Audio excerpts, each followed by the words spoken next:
So if there's trouble with your transmission on your Ford Focus or Fiesta dual clutch PowerShift transmission, there's something that you might be able to do to help you get going again. So if you're having trouble with the transmissions, like the car won't start because of the transmission, or it's going into limp mode, or it won't go into gear or into reverse, possibly even the transmission overheat issue, doing a transmission reset may help. So doing a transmission reset is actually pretty simple. So as you can see, everything is off. We're going to put the key in the ignition and turn it to the on position.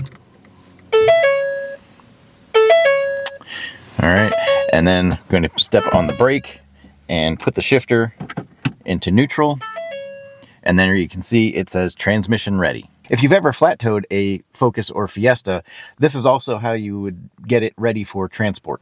So if you're like towing it behind an RV. So after you've done that, you can put the car back in park and you can start the engine, hopefully. Right.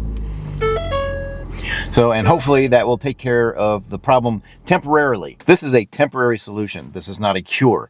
Your vehicle is having one of these problems because the TCM detected an issue.